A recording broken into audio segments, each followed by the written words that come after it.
So it turns out Elden Ring is real. It does exist. Yesterday they released a trailer, which means I was wrong. I was so confident this shit was just a fairy tale like the Tooth Fairy, Santa Claus, Easter Bunny, that I, even as of 2 days ago, was joking about how unlikely it was we would ever hear anything about the game again, especially not at E3. Someone in chat 2 days ago was asking, Charlie, are you excited for them to show Elden Ring footage at E3? Fucking pointed and laughed at this guy like I was a cheerleader and he just got his pants pulled down in front of me. I was making fun of the idea that they would actually show anything from Elden Ring at E3. And then, less than 24 hours after that, they dropped the fucking trailer right in my butthole. I was absolutely shocked. They could have proved the earth was flat yesterday, and I would have been less surprised than I was with the Elden Ring trailer dropping. It was absolutely shocking. If they had brought fucking Abraham Lincoln's corpse up on stage and revived him, I would have been less surprised. I just cannot believe they actually released the trailer for Elden Ring. The reason I thought this would never come out is because George R.R. Martin's name was tied to it at some point, and George R.R. Martin writes one sentence every couple of years and then takes like a 4-year hiatus in order to recover from the exertion of writing that sentence. So I just figured since his name is on it, it's just never going to be completed. But clearly I was wrong. I wouldn't have trusted George R.R. Martin to finish a sandwich, let alone a video game. But I misunderstood what his actual role in the project was. I thought he was a lot more involved than he actually turned out to be. So it makes sense that this might actually be completed. He wrote some of the lore of it and helped design some of like the universe that Elden Ring will take part in. So he didn't have like the biggest possible role in the project like I thought he did.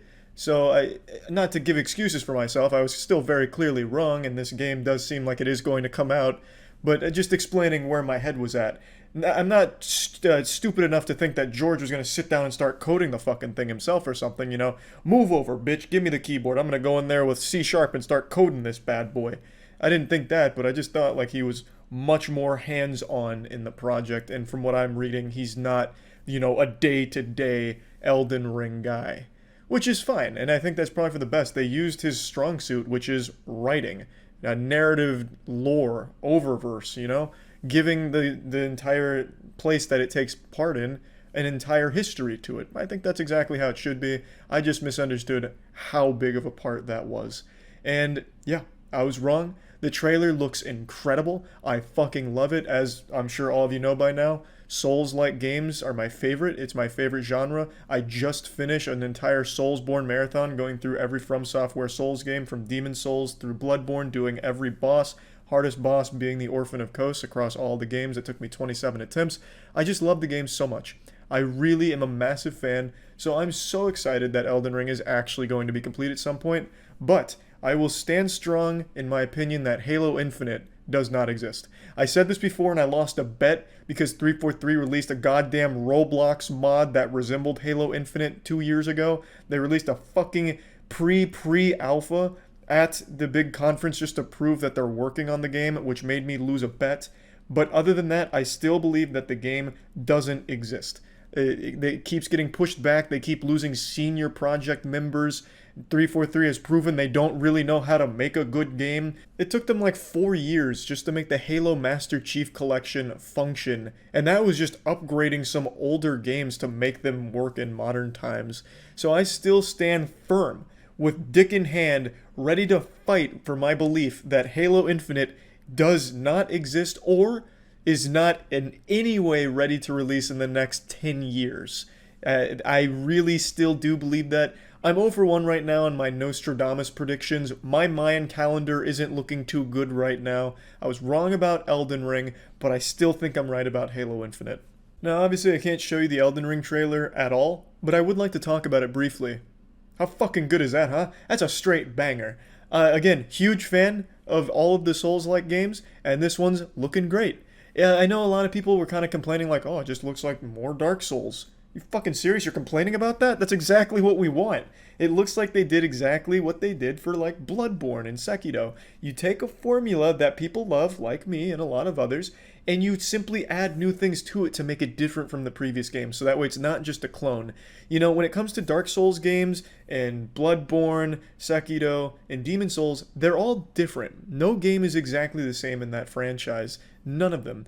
You know, it's not like Call of Duty where one title is exactly the same as another, where it's just fucking copy and paste. Or better example, Pokemon, where it quite literally is copy and paste with nothing else added, sometimes just things taken away. It's not like that when it comes to the Souls series. And Elden Ring is looking like it changes things again.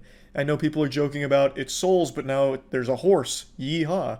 Yeah, but that actually does change things quite a bit. Having a mount in the game increases the scale of it drastically. It almost looks like it's somewhat of an open world game now, which is completely different from all the other games. It also seems like you can use the horse in combat, which completely changes combat because in none of the other games do you have a mount or anything that you can use besides yourself in combat, unless you're a pussy and you summon friends to help you fight.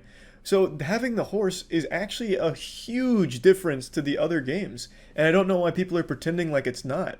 It doesn't just look like a clone of any other Souls game. It looks like it will be different, although have the same fun, challenging, enjoyable feel as all the games before it, and that makes me extremely excited. I think the trailer is exactly what it needed to be. It got me hype as fuck, and I don't even really like video game trailers. I rarely watch them, but this one I thought slapped. I liked it. It showed a lot from the world. It showed a lot of characters, it showed a lot of enemies, weapons, and of course, the horse. The only thing I was a little disappointed by is I didn't see any focus on the horse testicles. In Red Dead 2, they did a great job of letting you know before the game even came out that they had horse ball shrinking technology, so if it got cold out, the horse balls would constrict a little bit. When it was hotter, they'd sag a little bit more and get a little more girthy. I didn't see any of that from Elden Ring, so I don't know if they even have horse nut physics, but I'm hoping they do. I hope they went the extra mile with the horse details, but we didn't see it this time around. Hopefully in the next couple of trailers they release, we will get to focus a little more on that and then just see more from the combat. Because what we saw here was great, and I look forward to more, and I'm happy to say that I was wrong. Pleasantly surprised to see that this game is planning to release at some point in 2022, and I think that's great. That's it. See ya.